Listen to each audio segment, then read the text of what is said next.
Hello, everybody. Happy Thursday. Welcome to Big Blue Kickoff Live, presented by Cadillac, the official luxury vehicle of the Giants. Paul Dottino, John Schmeelk with you one more time. You'll have Dottino and SciTac to wrap up the week tomorrow. We'll continue to take your calls, reacting to everything that happened into the season, and looking ahead to free agency and the draft at 201-939-4513. 201-939-4513. Paulie Dots, how are you? Hey, doing all right, John. It's still freezing cold outside, I might add. I don't know when this is going to stop. Where are you and you're walking right now? I did 4 miles before the show, and now I got to go finish the rest after the program's over. Outside? I ran out of time. Outside? No, I was in the field house. Well, if you're not here, though, where are you doing your walking? Outside. Ooh. It's nasty. Winter hat and gloves? Oh, no. I'm a football guy. I don't believe in gloves and hats. You do realize that people standing on the sideline during a football game wear gloves and hats. Not if they're from the old Bud Grant philosophy with the Vikings back in Bloomington, Minnesota. So you'd be one of these idiots that go out pregame without a shirt on, Instagramming yourself in the cold weather of Green Bay. That's what it sounds like to me, Pearson. I think Paul's all in favor of the I would do all of pregame Instagramming. I would do all of that except the Instagram. You know better. I know. The fact that you would I don't even want to get into it. All right, so today we're going to lead off. We talked about this a little bit yesterday, but Yes, Paul sir. has put together the Giants' list of free agents this year, whether they're unrestricted, restricted, exclusive rights, whatever it is. We'll go through those guys. We'll take your calls. We'll talk about maybe some of the other Giants' potential plans this offseason. Again, 201-939-4513.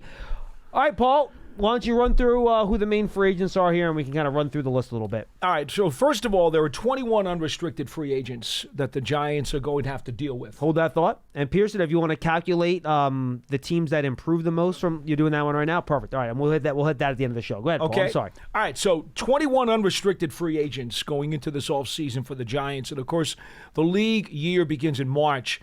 So technically these guys are pending unrestricted free agents. They're not there yet. Then there's 1 restricted free agent, 5 exclusive rights free agents, and 2 street free agents. So the total count for the Giants is 29 free agents. And just for the record, March 4th is the deadline for franchise tag this year. Correct. So you can tag people beginning on February 18th, ending at 4 p.m. on March 4th. The legal negotiating period for free agents is from March 10th at 4 o'clock, ending on March 12th. So that is where those 2 windows are for signing free agents. All right, so of the guys who played the most this year, the guys who were starters and got a ton of snaps and would take with them an awful lot of production if they left the building, Darius Slayton, Greg Van Roten, Jason Pinnock. Those are the 3 who played a minimum of 75% of the Giants' snaps this year. Now, I'm going to slide another player into this category, and we can talk about all 4 guys individually. I want to slide Azeez Ojulari into that category. You can. Just because I think he would be in that conversation if he was healthy. Right. Had the toe injury, and unfortunately it cost him the last third of the season. He told everybody in the locker room at the end of the year he's going to listen. He's going to see what can be worked out. He does like it here, but at the same time, obviously as an unrestricted free agent for the first time in his career, a guy who has battled injuries throughout, that's going to be a tricky one to do because you just don't know where that number is going to be, John. So I will let you choose. Which guy would you like to attack first? Well, I don't think there's any doubt that in terms of value, you're looking at Pinnock and Van Roten as opposed to the other 2. Oh, I'm surprised. I thought you were going to put Slayton on top of that list. No. I wouldn't, but I thought you would. No, and I'll tell you, the reason is I think that Darius Slayton is a really good, quality NFL receiver who's going to get offers from a team that's got a more explosive passing attack. He originally came out of Auburn University. I could see him going to a warm weather climate where they throw the ball around or even go into a dome place and probably get a higher offer for more moolah than what the Giants would be willing to do. In terms of the value of a contract he'd get offered, I think it would be in the wide receiver 3/4 range rather than the wide receiver 2/3 range. I think it depends on the needs of that particular team and how much they emphasize the throwing. If you're a team that really whips the ball around a lot and you need as many quality guys as you can get on the field, you might go a little higher for him. My point, I think the reported contract that he signed when he returned for the Giants for 2 years at the end of last season, I think that's going to be very similar to the contract that he receives this offseason. I would expect the Giants, which is what, around like 6 or 7 a year, reportedly? Six plus. Maybe just because the cap's gone up since, it will be 7 to 8. Yeah, but I don't think he's getting into the $10 million a year range. I don't think he's going 10, but it wouldn't shock me if he got as much as 8 or 9. It really 9 would be high for me, but look, obviously we're talking pennies here at this point. But yes, I think we're both in this. I think anywhere from 6 to 8 for him would be a reasonable range. And I suspect that the Giants don't have that kind of money to invest in him. Given the holes, the other needs, we know they're going to have to spend some money on a veteran quarterback. And Hyatt's already here, and then you can always draft another wide receiver if you want to. Right. So I think in terms of value, and I am a big Darius Slayton fan. You know that. Well, that's why I thought he would be on top of the list. He's one of my guys in that locker room. And I like Darius too. I think he's going to help wherever he goes. He's going to help that team. Yes, he will. He will. Yes, he will. He is a productive, quality NFL wide receiver. And if you just ask me, is it a guy you would want to have back? The answer is yes. He'd be right up there. But I think in terms of the value that he could get and compared to the value that the Giants are going to put on him or the value that he would be in this offense, I don't think that's a match. Agreed. All right, let me jump to Azeez Ojulari next then. Okay. Another guy who's one of my guys in the locker room. Me too. I love Azeez. He's a great dude, great locker room guy, super friendly, big fan. Love Azeez. Mm-hmm. Good dude. Here's what I think about Azeez. I think he's the second best pure pass rusher on the team. Mm-hmm. Like one-on-one with the tackle, or you just need someone to get to the quarterback after Brian, not including Dexter Lawrence. Talking about the edge players. Right. If you count Dex, he's the third best. Go get the quarterback. I think he's after Dex and Burns. The problem is that he can't stay healthy. Right. So I think there's a chance he comes back on a 1-year deal. I hope so. And I say that because I don't know, with the array of injuries he has had, Paul, over the past 3 years, and I'll bring it up right now, and I'll do it by play count instead of by games. This year he played in 11 games, started in 5, all right? Last year he played in 11 games, started 7. Mm-hmm. In 2022, played in 7 games, started 5, and then in his rookie year, he played all 17 games. The only time. And he started 13 of those games. Yeah.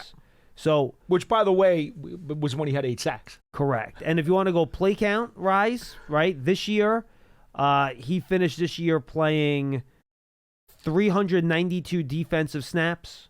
Last year, just to give you another window into how many snaps he played played 432 defensive snaps. And then in 2022, he played 230 defensive snaps. Just to give you an example, Kayvon Thibodeau in his rookie year played 740. So that's what you're looking at for like a full-time player type of deal, okay? So, and that was in 14 games for Thibodeau that year. For example, Dexter Lawrence that year in 16 games played 864 snaps. So that's what you're looking at for a full array of snaps. That's the number you're looking at. So given the amount of time that he's missed and the fact that there were red flags on his knee coming out of college, now, ironically, that has not been a problem here. That's not what's gotten hurt. It's been calf injuries, toe. Feet. I think there was a hamstring in there somewhere. Ankle, he got rolled on 1 year. Unbelievable. I'm not sure he's going to get that 3-year, $30 million contract offer from anybody. No, I don't think he will either. So I think it's in his best interest, and if I'm his agent, this is what I recommend to him, rather than taking a 3-year, $18 million deal, right? Mm-hmm. Take a 1-year, $7 million contract from somewhere. Maybe have some incentives in there. If you play a lot of snaps or whatever, then maybe the value of the contract can go up. Or, maybe it's a little less than that and a little less base, and then the incentives are a little bit more extreme. Try to have a full season. Get your double-digit sacks, which if he plays 15, 16 games, good chance he's getting 8 to 10 sacks in a year. Oh, definitely. then he could cash in the following year on a long-term deal. So that's where I think the window is. If the Giants want him back on a 1-year prove-it type of deal, that's the way I can imagine that going. I could see it, and I like your logic. Here's the problem, though, with Ojulari. If you're the Giants, he is your third edge rusher. He's the guy who's going to spell Tibbs. He's going to spell Burns. He's the third guy. So you only need him for what? In all honesty, John, 25% of the plays? Disagree. Think about it. If Burns and Thibodeau both play 75% of the snaps, that's 50% of the snaps for Ojulari. Yeah. If he's sitting in for both. You know what I mean? All right. So in theory, you think you could be counting on him for more than that. Okay. Okay. If I'm only counting him for 25% of the snaps, I'm not paying him that amount of money. Well, that's where it comes down. No, I don't know how many. I would need 50%, at least 50% of the snaps. Okay, whatever the percentage is, whether it's 50, 40, 35, 45, whatever the percentage is, the problem that I see the Giants having in terms of re-signing him, and again, if it were me, I'd love to have him back. But the problem they're going to run into is if he is the swing edge rusher, I'm going to take the swing tackle analogy, right? He's the swing edge rusher. He's got to not just give them, let's use your number, 50% of the snaps. That's not what it comes to. Now, by the way, that's assuming Thibodeau and Burns are healthy the whole year, which the chance of that being the case is probably slim. Right. So you may need more than that from a guy who historically hasn't really given you more than that. So that's an issue. True. The second issue is it's not about the total snaps that he gives you by the end of the season. It's about how does he spread them out over the amount of games. I need him to give me at least 15 games. What good is it if he plays 50% of the snaps for the season, but he did it in only 10 games? No, that's not good enough. That's fair. So those are the two impediments, as I see it, to being able to bring him back. Now, there's a third impediment, but it's not a Giants-related hurdle. It's an Ojulari-related hurdle. And that is, does he believe that he can get some kind of deal as a starter and be a number 2 edge rusher? That's a good point. On another team and say, you know what? I got a shot to go out there, and they're willing to give me a starting job. Like let's say the Falcons, who are desperate for an edge rusher. Right now, I think that's a really good point. Does it make sense for him to come back here at that number or go somewhere else at that number? And it's a good point. And now, the danger of him in taking that, though, is that what if he can't hold up durability-wise? That's the danger, because he has not been a durable player. If he goes somewhere where they count on him to be an 80% snap guy, where he is going to be a starter, and they're going to say, hey, we need you to play the bulk of the snaps this year. Well, he's only done that once in his career as a rookie. Never done it since. He may wind up going to that place. Yes, he gets his money. Yes, he gets to be a starter. But now what if his durability raises its ugly head again, and he can't even get through half the season? That becomes now detrimental to his cause. Yeah, I agree with that. So you see why I can't be all in on him, because I see there being two sides to every question about Ojulari coming back. No, and I think that's fair. I think you make, especially what's the best situation for him and choosing it. I think that's a very good point. It's hard. All right, let's go to player number 3. Let's say Greg Van Roten next, because I do think he's an interesting conversation too. I'm all in on having him back. Again, he's a local kid. He's talked very openly about how he wanted to be close to his family on Long Island. That's where his wife's from as well. I think he would like to be here. I don't think you need to pay him big-time starter money. I think you figure out a contract that makes sense for a guy that's going to be your swing center and guard. And if you need him as a starter, he's there ready to go. He showed he could be a competent starter in this league again this year. He did a nice job. From all accounts, Carmen Brasillo is going to be back. He knows how to be coached by him.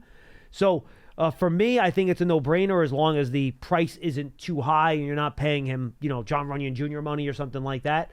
If you can get him at the number that's good to be a swing guard or center and a part-time starter, I think it makes all the sense in the world given his veteran leadership, all that other stuff, all in on bringing him back at the right number. Yeah, if you can get Greg Van Roten to accept that role once again that he had this year, and I see no reason why he wouldn't. By the way, it's not like, he waited for that role to open up to him until what, July last year or June, whenever he signed? I know. So I don't know if any other team is going to be banging down the door the first day of free agency to try to do more than that. Again, he kind of expressed, he didn't quite out and out say this, but he kind of indicated, look, I'd rather retire than go play like miles away from my family at this point. They just had a kid. Like, I don't see them wanting to do that. He was very clear that first press briefing that he had when he got to training camp.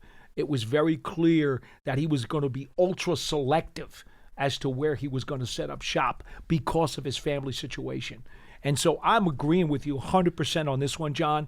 I think as long as he is willing to accept the potential role of being that swing interior backup guy, as opposed to, hey, we know you started every game this year. And wow, one of only 2 Giants who started every single game this year. That was above and beyond the call of duty. As long as he doesn't have that as a priority, I don't think there's any reason not to bring him back. I think the number will be commensurate with his role. And if he's okay with that role, I think that's a no-brainer. But on the other hand, if for some reason he changes his mind and says, hey, I just started 17 games and I do need at least the promise of a chance to compete and be a starter, that could make it a tad sticky. I don't think he's going to do that. Yeah, good question. All right, final guy, Jason Pinnock. Again, I think useful player, solid player. Absolutely. He doesn't make a bunch of spectacular plays in coverage. I don't think you want him covering in space. That's not necessarily what he's great at. Really good blitzer, good around the line of scrimmage, really good leader. I think he was a really good mentor for a lot of the young guys in that safety room. Mm-hmm. Again, love to have him back. He can play special teams as well. You want to have him at the right price, right? So if you get him back at a low number where he's a guy that can maybe be your third safety and be a starter in other spots, or maybe he's your starter again. Who knows? But I think if you get him at a low-cost number where the production per dollar is what you're looking for, I think, again, it makes sense to bring him back as long as it's not going to prohibit you from bringing in impact starters at other positions. Consider this. This year he played 89% of the plays. Yeah, he's always healthy, too. That's the other thing with him. Last year he played 98% of the plays. Correct. As durable and as reliable as they come. Now, he is a good, solid player. Definitely, smart and dependable and tough and all that stuff that Brian Daboll preaches that he wants.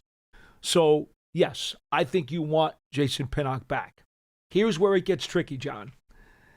And I think they'll be willing to go to a reasonable price per production or dollar per production number on him. This past season, his salary was just under $1 million. Well, no, you aren't getting him for that. You're not getting him for that. So the question becomes, does Jason Pinnock shoot for the moon and say, look, I've been a full-time starter for you for the last 2 seasons. I've barely missed any snaps, and I've done everything you've asked. I want to test my value out there on the marketplace. Oh, I can see him. And there are teams. I can see him testing the market for sure. And there are teams that will value his durability and his leadership skills. There are teams that will do that. And they'll say, hey, he's a quality NFL safety. He's not an all-star. He's a quality player.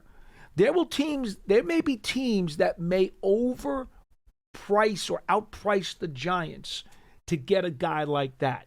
I would hope not. I would think the Giants would come in with a reasonable offer, and I think he'd like to stay here.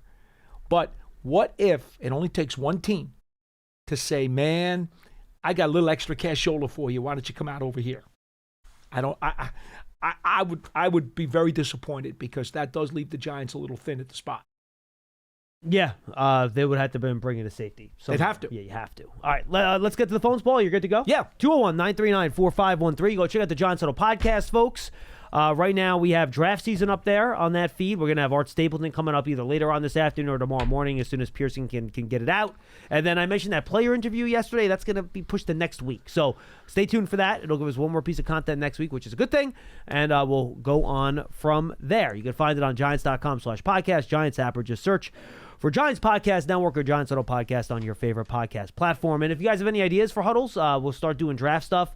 I'm going to try to do like a draft primer for you next week for those of you that haven't been listen to draft season, kind of do a lay of the land type thing of what this draft class looks like next week.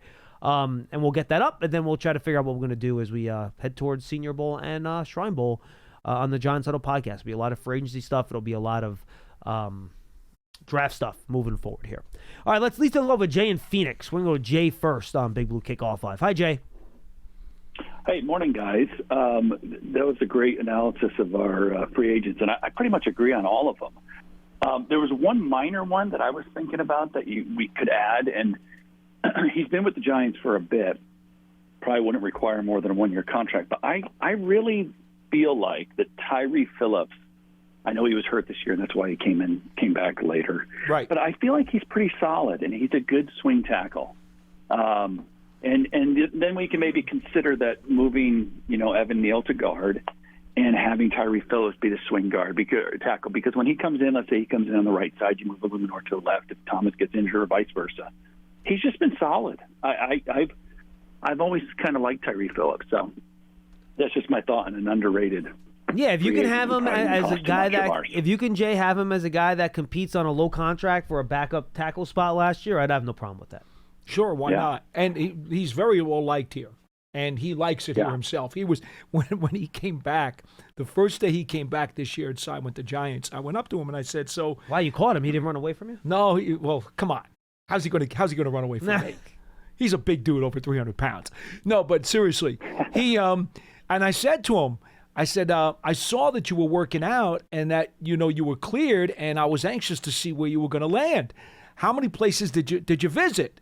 First thing, big smile on his face, and he goes, "This was the first place. This is where I wanted to be." Good. That tells you what you need to know. Yeah, I think his. Again, he may never be a starter for the Giants, but he's solid when he comes in, inevitably when there's those injuries. So I really like Tyree. The main point I was calling about is I wanted to throw this idea out to you guys. It's just a way to build draft capital for our team and things like that going forward. We've heard over the years, and one of the reasons why we brought Brian Dable in is that he's a quarterback guru, and because of his work with Josh Allen.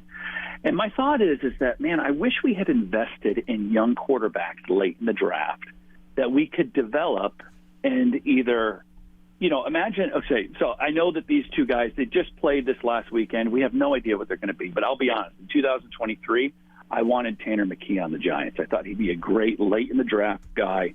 Bring him in, have him work behind Daniel. We'll see what we have. And if not, we can turn around and flip him for better draft picks. Mm-hmm. He was a 6th-round draft pick.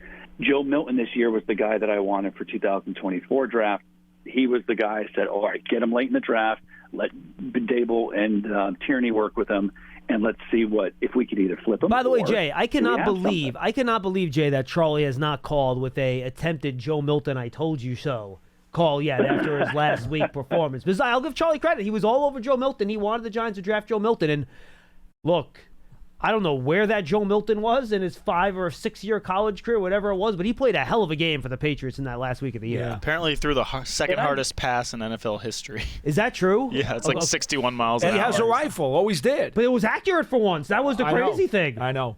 Both Joe Milton. I get that it's one game, but what my thought is, though, is if Dable is a QB guru, let's draft a developmental guy every year. I think the Giants have 2 or 3 7th-round draft picks this year. No, look, JJ, by the way, we're with you. At least I am. I don't mind picking a quarterback late in a season and trying to develop him. I have no problem with that. I'm okay with that, too. I'm not taking one with the 3rd overall pick, but I would absolutely take one down the road.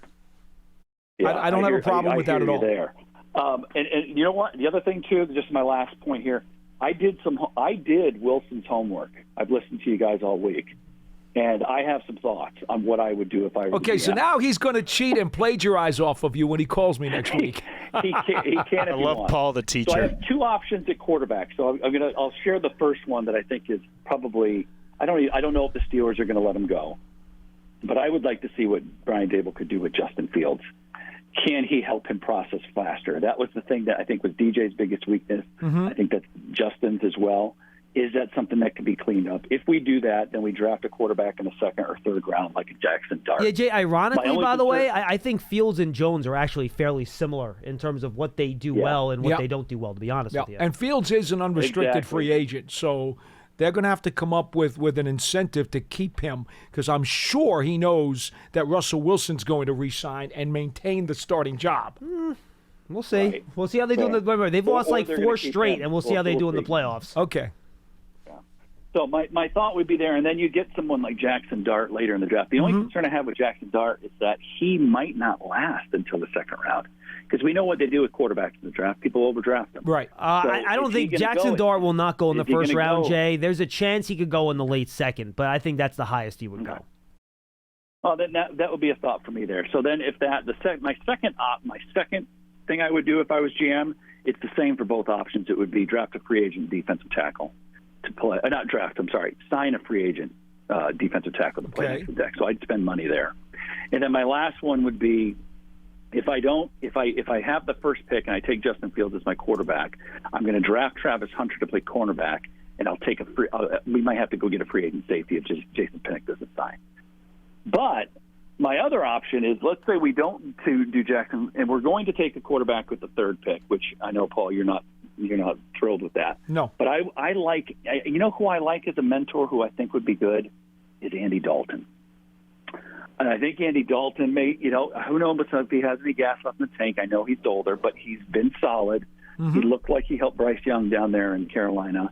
He might be a good bridge, and we pick hopefully a Cam Ward or somebody else that I don't know. Who knows what happens with that third pick overall, but that would be my thought. Okay. If I don't take Justin Fields, I go with somebody like Andy Dalton, draft a guy in the first round. Appreciate the call, Jay. Thank you very much. Dalton's not a bad guy. I've thought about him. I'm a little bit concerned about him being a statue at his age with the offensive line And still not up to par. And he played one good game stacking in for Bryce Young, and then it kind of fell apart after. Yeah, I've thought about him. He was a consideration for me.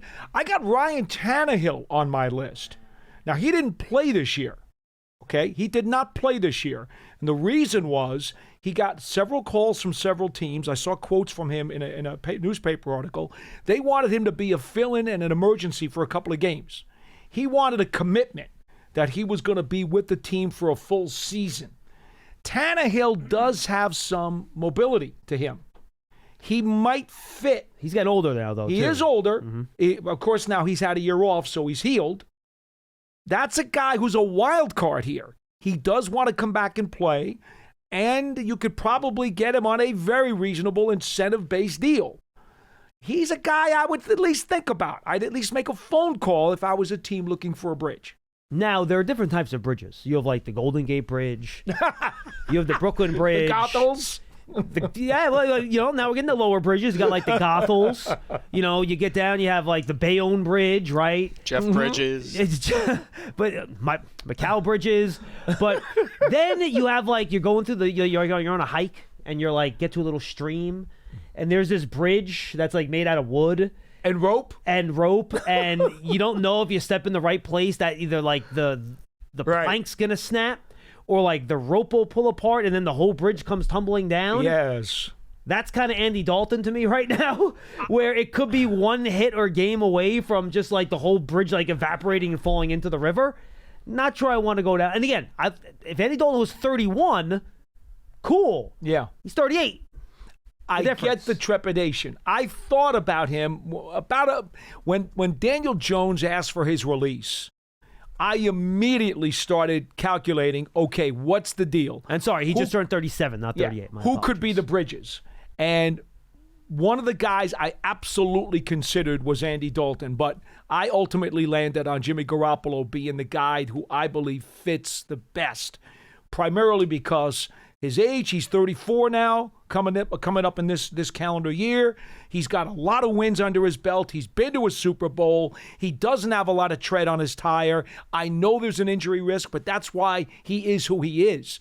If he wasn't injured and he was still starting for San Francisco, you wouldn't get your hands on him. So any of these bridge guys is going to have a potential negative. He was given a chance to start in Vegas. Yeah. That did not go well. That was not exactly a very good team either. I understand, but I get it. There has been experience since he left the 49ers that has not understand. gone well. Just making sure that's out there. No. Again, every one of these guys has a wart. Sure. Or more. Yes. Every one of them. All right, let's go to James in Georgia. He's up next. Hey, James. James, go ahead. Guys? What's up, man? Not much. Last time I called, I was in Greece, and Whoa, you were in Greece? No, he said he was angry. yeah, I was in. Oh, I thought No, you I was said in you were in Greece. Greece.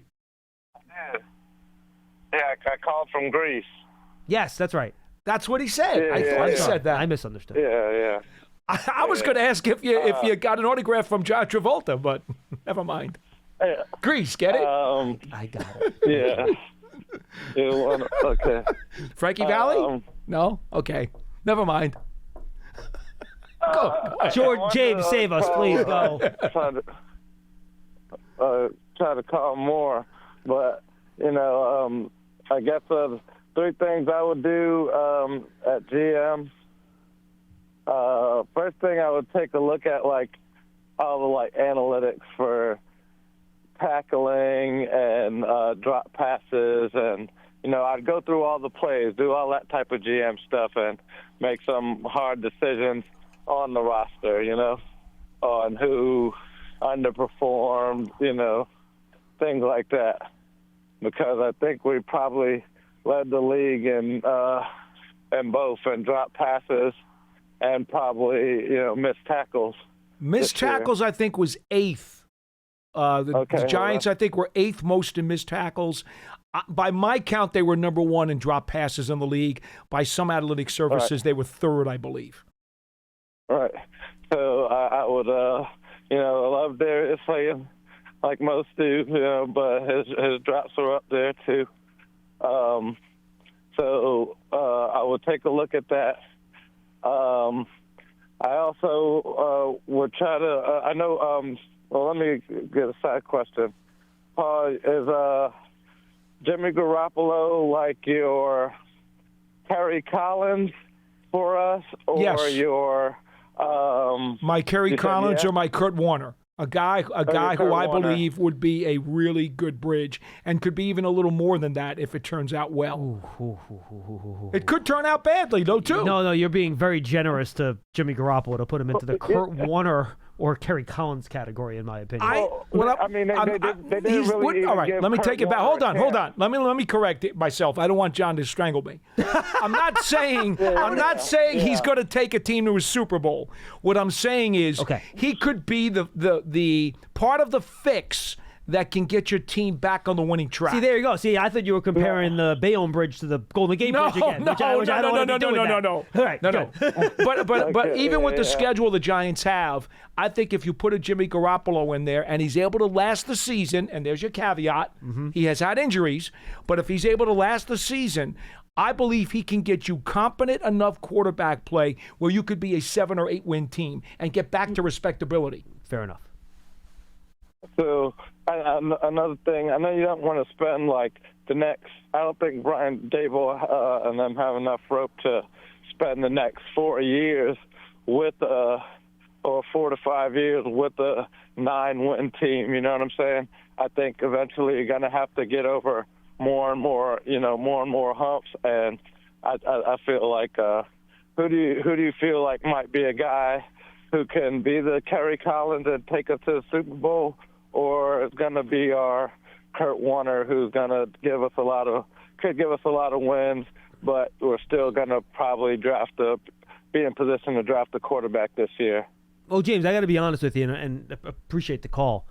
I don't know if that player is available this offseason. No, because you'd have to go with a guy who's younger, who you think has very high upside. Justin Fields, if you believe in Justin Fields, he's young enough that if you think he has a very high ceiling, that might be a guy who you would roll the dice on.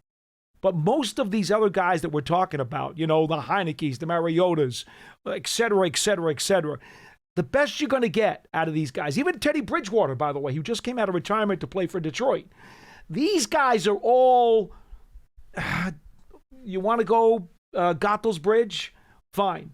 That's kind of what you're looking at. None of these guys are the Golden Gate. Okay? The Golden Gate is going to be Kerry Collins, who could actually get you to a Super Bowl. I'm not so sure that any of these guys can. No. And that's the trick. That's why it's called a bridge, right? Right. And this, in my opinion, I'm not sure that guy's available in the draft this year. So right.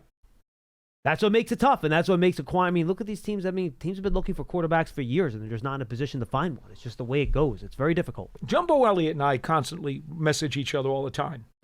And Jumbo pointed out he was on board with my plan, and somebody ripped Jumbo for it. And Jumbo came right back and said, hey, I was with the Jets after the Giants when Parcells went and signed Vinny Testaverde.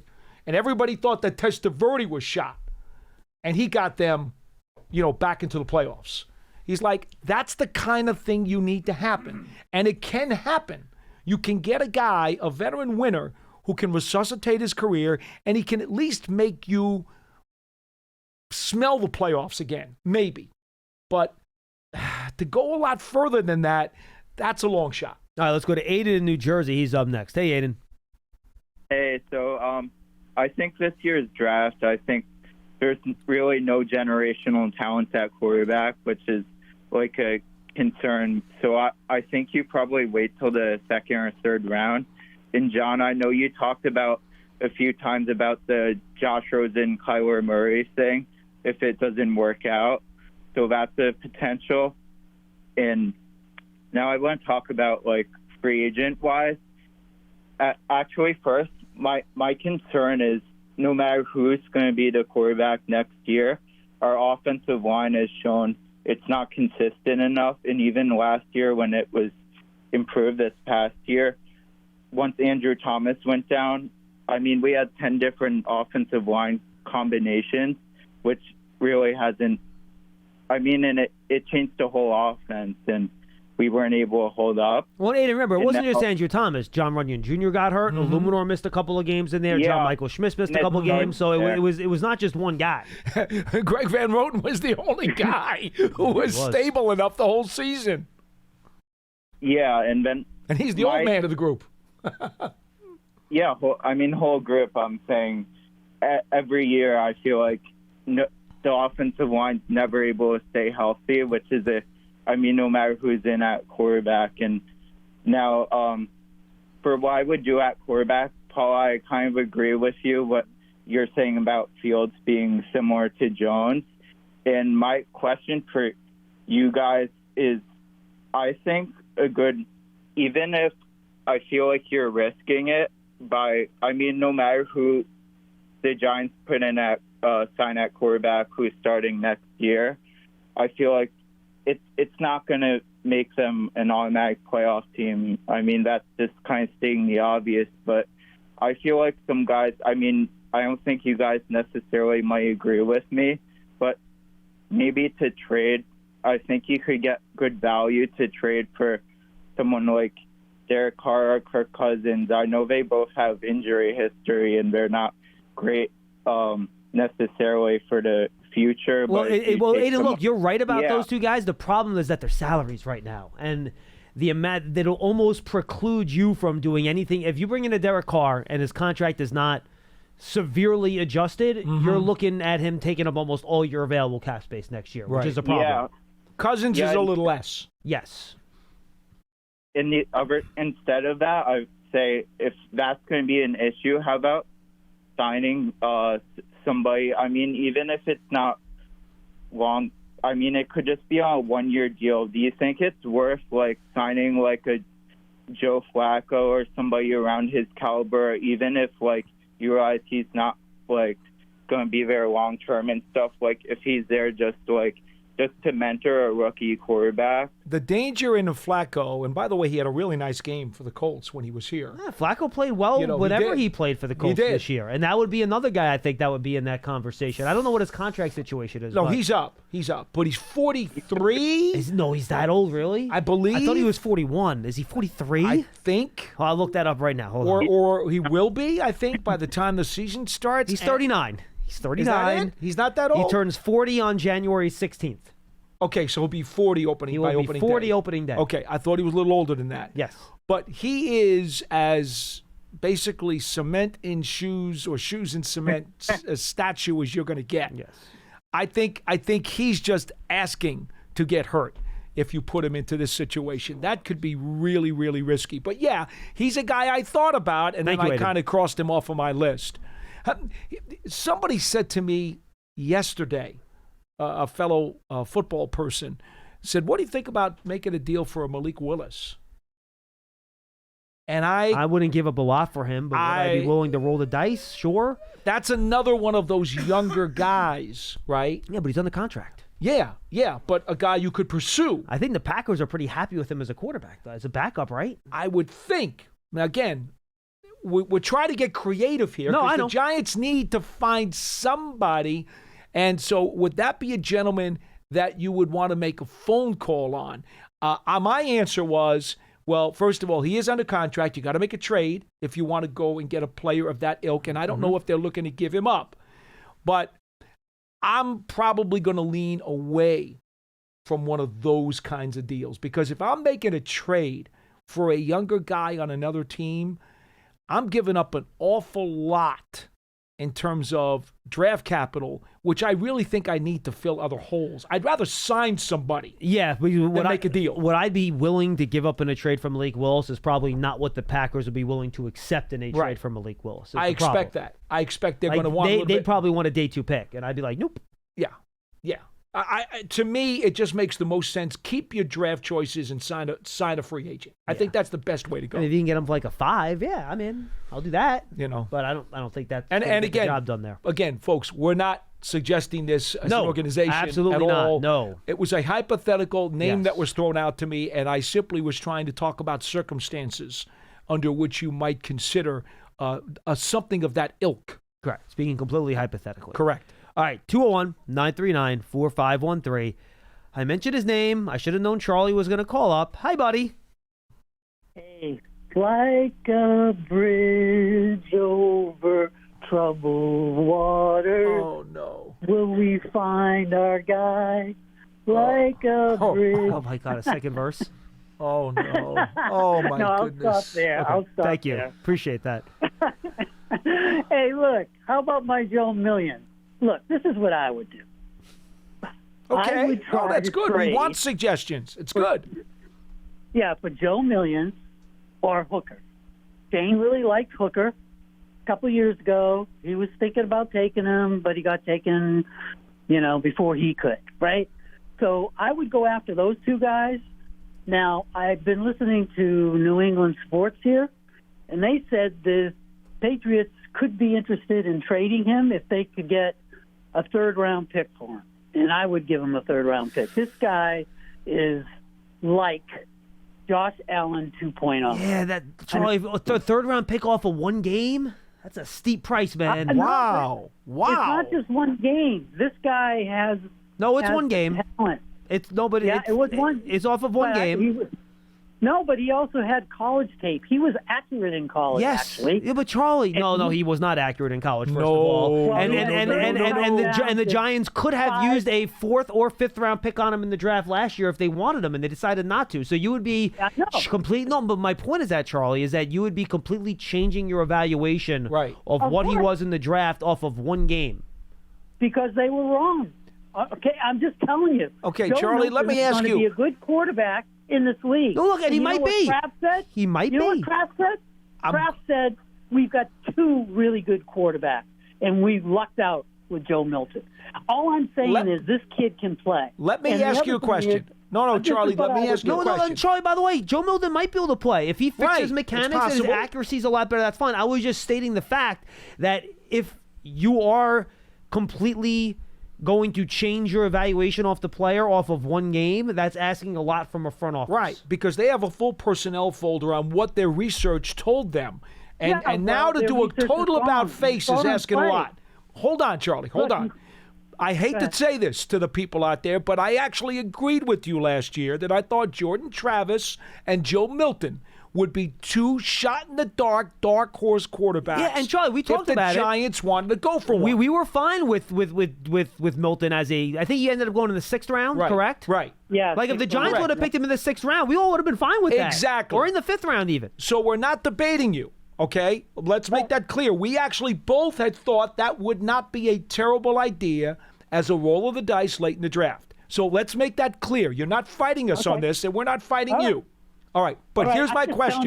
Here's my question. I'm just telling you what. I'm just telling you what my quarterback room would be. No, I got you. That's Okay? fair. And that's fair. Now, you said you might like, hypothetically, Hooker. Yeah, what either would one. what would you give up for Hooker, who also, by the way, has really no pro sample size? And Charlie, I would just say one thing on Hooker. The Lions thought, I don't want to be too rough here. Well, but they the signed Lions Bridgewater. were so given they so brought little in, confidence in Bridgewater. him that they brought a high school football coach that hasn't played football in like a year off the scrap heap because they did not believe in Hooker as a backup. So that would be a little bit of a red flag for me. Yeah, it's got to be. Well, Shane liked him, so I'm just saying. But this is what I'd do. What would you pay for him, though, Charlie? What would you pay for him? I'd probably give a fourth round pick for him. Okay. They picked him in the third, so I'd give him a 4. Okay. All I'm saying is I would try to get a quarterback like that, a young guy that could be developed, a Milton or a Hooker, and that I'd also get my quarterback in the draft, number 3, pick somebody. If it's Hawkeye from Penn State, then go with him. If Cam Ward drops or Shanor out the door drops, then I would pick him, right? And then just bring in, just the little bridge guy, maybe bring Locke back, I don't know, or somebody like him. Then you've got 2 young guys that will be competing, plus you got a veteran, and then, keep DeVito on the practice squad. So you got 4 guys. Maybe it's Jimmy G, like you're talking about. He shouldn't cost a lot of money. And that's how I'd go. But let me just say And Charlie, by the way, just for the record, I agree with you. I would lean more towards the Justin Fields type as a guy that you hope you can improve upon what they've already shown, then go for the guy that has the very limited ceiling. Generally speaking, I'm in the same category as you in terms of my preferred goal here in terms of who would you be able to get this off. Charlie, I'd have one other question for you, and then I'll let you finish. Joe Milton, remember now, between Michigan and Tennessee, when he was in college, he had 2 consecutive years where one year he ripped the ligaments in his ankle and was a season-ending injury. The next year, he ripped his ACL, knee injury, was out for the season. So he already came into the league with 2 significant season-ending injuries. So please keep that in mind also when you're trying to figure out a price. You're talking about acquiring a guy who was at one point damaged goods. Well, he's shown that he isn't damaged goods because he played in Tennessee for a year and a half, and then he also has not been injured this year. No, understood, but it is in his history, and that doesn't go away. Yeah. Well, the thing is, I think New England would not part with this guy because they see this guy's got a lot of potential. If you were going to give him a 5th or 6th round pick, you'd have to give him. They were saying on the sports programs here that if somebody offered them a 3, they would probably. Oh, Charlie, I agree with you. I bet you they would. Charlie, I agree with you. I don't think another team will be willing to offer what the Patriots would be willing to take to make that type of trade It's work. a tough match. Right, I agree with you. would. Final point. But let me just say this about keeping Shane and Dable. I think it was a big mistake. I think John just kicked the can down the road, and he's going to have to do it next year anyway. Because these 2 guys, just because of the whole Daniel Jones fiasco of tripling and doubling down on this guy, that he's our guy, and then finally, no, he's not our guy. They made a big mistake at quarterback, and they should pay for it. Both of them should pay for it. And I know John was involved in that because he thought the same thing. But these guys shouldn't be here, and I think it would be a shame if they scapegoat Bowden, the DC, or any other position coach, because they're going to have to fire somebody. They can't bring everybody back when you're 3-14, and that's the sad case. All right, Charlie. Appreciate the call. And I'll just say this. I don't think they doubled and tripled down on Daniel Jones. They kind of singled down on Daniel Jones. Right, because they didn't pick up his 5th-year option. And they had the out this after 2 year years. with a digestible cap. Correct.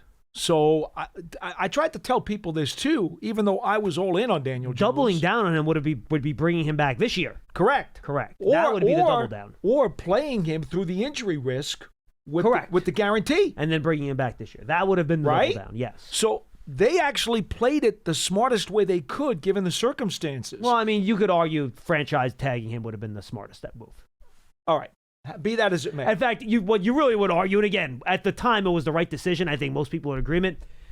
The best case scenario is that they would have showed up here and picked up the fifth-year option. Now, there wasn't much of a reason to do that, and I don't think it was reasonable to expect them to do that at the time, but I'm sure if Joe Schoen and Brian Daboll can go into a time machine, go back in time, they would have just picked up the fifth-year option on Daniel Jones. That's not how the world works. Now, one thing to keep in mind when you're talking about the bridge quarterback and the quality of the bridge or the structure of the bridge that you're talking about, it's very, very, very rare. It's lightning in a bottle that you're going to get a team like Washington that struggled mightily, drafts a Daniels, and all of a sudden now they're a playoff team. That does not happen very often. Right, and again, I think we saw it happen last year with Houston.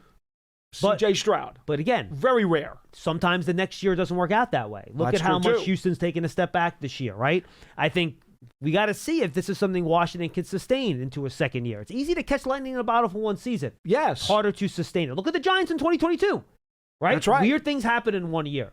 Can you sustain it? Right. That's the question. So what I'm saying to you is... Same with the Broncos, by the way. Yes. So when you pick the bridge has to be a guy, in my opinion, who's got a winning track record and a winning pedigree. Because with the schedule the Giants have, and we talked about this the other day on the show, John, the 2025 Giants schedule, the home schedule is a gauntlet of unbelievable proportions.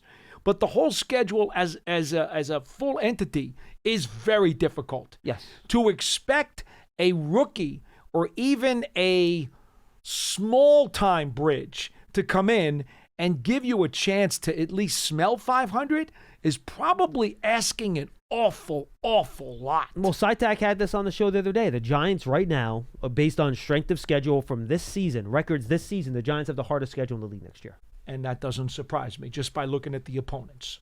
So now, again, things change from year to year. Some teams aren't going to be as good. No we doubt. know what happens, but no doubt. Just a level set. So, that's one of the reasons why when I started thinking about the bridge quarterback, I'm saying to myself, I need somebody who has at least been to the playoffs before and has a winning background on his resume, because it's going to take a real gut check and some real craftiness and veteran skills, to be able to navigate this 2025 schedule and get your team back to respectability. All right, let's wrap things up with Lucas in New Jersey. Lucas, what's up?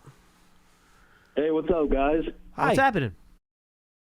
Hey, nothing much. I just wanted to chime in real quick. I think Mike Kafka got the interviews because he's Puerto Rican, so he satisfies the Rooney Rule.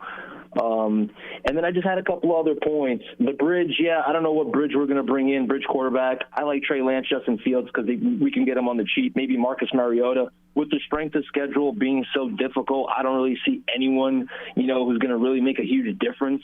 Let's say if we can find someone great, I think that people love playing GM and really, putting Joe Schoen in the dumps. When I listen to the show every day, when he made his moves, everyone liked him. All his draft moves, bringing in Waller, bringing in Burns, it was praised. In retrospect, we can criticize decisions in retrospect, but like you just said, that's not how the world works, okay? And I go to my uncle's got season tickets. I'm there every weekend, until it gets cold and the team starts being really bad. I get it. But I'm seeing the fans booing so early. How about stop being so toxic? How about have some fortitude? And how about make it uncomfortable, not for our team, but for the opposing team like Philly does? Take a page out of their book. I'm sick of seeing Seattle Seahawks fans littering the thing, and they're cheering away. They're quiet while their team's bad. They're cheering when the team's good. How about do that? One little thing that I do think is, on the defensive front, Wink's defense was way better. I think that's one of the valid knocks on Daboll was he couldn't keep Wink. I think we need 4 guys in the dirt, at least 4 or 5 down linemen, at least. I'm a big fan of the 4-3. That's going to help Okereke kind of be more mobile and not have to clog up the hole. That's not his job. He should be coming in and stopping the run directly on the running back. And then last thing that I'll say is trade down. We have a lot of spots to fill. If the GM can kind of work his magic, great, and get us more pieces. That's what I'm looking for. And if he does, get one of the quarterbacks, great. Hopefully they work out. And honestly, the only red flag again on Brian Daboll, I'd say, is that, hey, when you got an offense that's notoriously super complicated, but ranks in the bottom 5, that's kind of silly, isn't it? It's kind of like this flag football team I was on. It was a joke. The quarterback had like a bunch of plays and whatnot. When he sucked, I played football myself. It's like, listen, buddy, I didn't want to take his whole team because he invited me as like a guest because it was like raining, someone dropped out. It's like, listen, it's flag football. Open your eyes, have the quarterback be there, focused on the defense, not how complicated things are. A little bit more Peyton Manning. None of these quarterbacks are pulling, how many times are the Giants running, and I'll stop rambling, how many times can I predict, and I don't know much about football, bud, how many times am I going to predict the next play on our offense? And I'm not qualified. How about these guys who study tape? They're eating our lunch. I'll just take your perspective on what I said, any part of it, and thank you so much for the show. You guys are awesome. Thank you, Lucas. Appreciate the call. I think Brian Daboll very much did change the way he ran his offense based on who the quarterback was. And I think we saw that. Mm-hmm. He leaned much more into the run game when Locke and DeVito kind of got, pushed into those roles. We saw what he did with Daniel Jones in 2022 was a lot different than what we've seen him do in other years with other quarterbacks. So I do think he adjusts what he does based on the quarterback. He also may have been somewhat gun-shy by the historically bad offensive line in 23. Yeah, that too. And I think that limits what you can do. I think that's absolutely true. I'm with you on that, Paul. I think that's a good point. Look, but his offense, and Drew Lock kind of talked about this year when I've talked to him a couple times, the reason it's complicated is that he wants to provide the quarterback and receivers answers to whatever the defense gives you, right? Mm-hmm. So that's why he has so many checks and calls based on what the defense shows to give you answers. Well, this is a man beater, but if they're in zone, well, here's the adjustment you can make on these plays if the other team's showing you not what we expect. So that's why it's complicated. I get where you're coming from, Lucas. You can overcomplicate things sometimes, and that can, paralysis by analysis type of situation. I get that.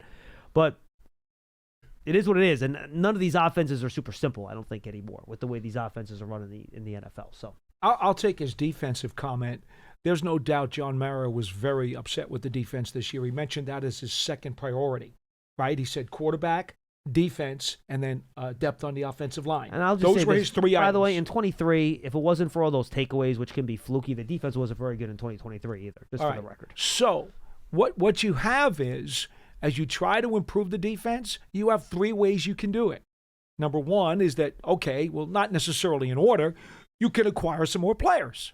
And obviously, the Giants are going to have to do something about getting more beef up on that defensive line, and I also think adding to the secondary. Number 2, you could tweak the scheme. I don't know what Shane Bowen's feeling is. He's still got to go through his grades and what he wants to do based on what he saw this past season, but he could certainly tweak the scheme and do some different things. Number 3, you could decide if you're Brian Daboll, if you want to go in a totally different direction and bring in a different DC. You could think that too. Those are all things that would be on the table. Brian Daboll himself said he's got to sort through all this stuff and figure out what he's going to do with his staff. So we don't know which way the Giants are going to go, or a combination of those things that they will attempt to do to make the defense better. But I don't think there's any question they can't just leave it as it is. That's not good enough. John Mara said it's not. For example, in 2023, they were 27th in yards per game, 28th in yards per play, 29th in rush yards per game, 31st in rush yards per play, and then they're around 20th in passing game per game and per play. But again, teams didn't have to throw the ball because they were beating them by like 30 points every game. Yeah. Like, they didn't play in a lot of close games in 23 where teams had to throw the ball late in games or anything like that. So just the one thing they were good at was red zone. The red zone that year, they were 25th in 2023. No, I'm talking about this year. Oh, yeah. This year, red zone was good, and we knew that coming in. That Bowen was a good red zone defense. Yes, it was a good red zone defense this year, but that was about the only really high-profile thing that the defense did well. And as to Lucas's first point, well, sacks, I think they finished like 10th in sacks, maybe, and 8th in sacks, something like that. And I will plead ignorance. Mike Kafka's Puerto Rican. Oh, yeah, he has heritage. Okay, there you go. I was not aware of that. He has some heritage, But look, he's a guy that's thought very highly in the NFL community. So he already got some requests for interviews the last couple of years. Correct. And has gone on them. So, no, I don't think that's the situation. Correct. I agree. All right. Pearson, you got our second contest here. So the I other got thing it. Paul and I did in the offseason, we predicted which teams would improve the most. I think we also what teams would Yep. fall off the most, too, Yes, correct? we did. I got a hunch this didn't go so well either. I don't know. I looked in mine. I wasn't thrilled with the ones I picked. So, Pearson, what do we got? What do you want to do? Let's do improvement first. Why don't we Okay. stick with the positive? Go Let's ahead. do it. All right. John, you picked the Cardinals. All right, like that. They went 4-13 in 2023, and they went 8-9 this year. All right, +4. I like that. Okay. Chargers, they went 5-12 in 2023, 11-6 this year. Ooh, okay, so +10 overall. Okay. Very good. Panthers, 2-15 to 5-12. Hey, +3. I remember we had that conversation. I'm like, I don't think the Panthers will be good, but I think they'll win 3 or 4 more. Hit You that, went baby. +13 on the. You on went those. with the bar is so low philosophy. I got to take a shot. Damn right. I picked all teams picking in the top 5 or 6. Absolutely, I did. Woo! All right. Yep. So +13 for John. All right. Yeah. Feel good about that. Paul, Yes. Falcons, 7-10 to 8-9. Okay. One. +1. Raiders, 8-9 to 4-13. Antonio Pierce, you killed me. That wasn't AP's fault. I think it had something to do with the All quarterbacks right. that were I going. know. Okay, so that is now a -3 overall for Paul. Yes. Titans, 6-11 to 3-14. Brutal. Wow, so 2 of your 3 teams So got you worse. went -6. Yes. All right, that was Brutal. That is not a -6. great performance. Brutal. out of you, Paul. All right, Brutal. okay, how about the teams that would fall off? Okay, John, Cowboys, 12-5 to 7-10. Ravens, 13-4 to 12-5. Bucks, 9-8 to 10-7. So you went -5 total. Okay. Paul, Colts, 9-8 to 8-9. Saints, 9-8 to 5-12. Rams, 10-7 to 10-7. Also -5. Oh, we tied. And then you All right, guys, both of us were -5. That's okay. That's not That's my bad. high mark for the 2 days. The best part, the teams you thought would do worse did better than the teams you thought would do Yes. better. Yes. Yes. All right, that's not bad though. -5 for both of those. That's actually okay. and Okay. you guys also did a worst to first team. Okay. You both picked the Bengals. They went 9-8 and 9-8. Okay. Wait, hold on. I got distracted by a Slack that came in. So did the teams we picked to get worse actually got better, Pearson? Is that what happened on that or no? No, -5 total Okay. for both okay, of you. Got it. All right. So Yeah. that's not bad. Yeah, and the Bengals are worse to first. That didn't quite work out. They just 9-8, 9-8. No, they stayed static. But Joe Burrow was awesome. That doesn't Well- count for anything, but he was really good. Really, that's more of a consequence of the division than Yes. it is the team. All right, Pearson, we are being summoned to a meeting upstairs, so we need to wrap this show up right Okay. now. All right, for Paul Dottino, I'm John Schmeelk. Yeah. Big Blue Kickoff Let's Live, go. presented by Cadillac, the official luxury vehicle of the Giants. It'll be Pearson and Paul tomorrow. You guys, if you don't get a lot of calls, you guys want to go through the over-unders tomorrow a Sitek little and bit? Paul. What did I say? Pearson. Oh, it'll be Sitek and he's- Paul. I'll be here too. You're going to Still be here too, yes. And we'll let him chime in. I'm taking a day off tomorrow to take Okay. care of some stuff around the house. And again, if you guys want to do the over-unders a little bit tomorrow, you guys certainly You can. got it. All right? We'll see you tomorrow on Big Blue Kickoff Live. Bye. Adios.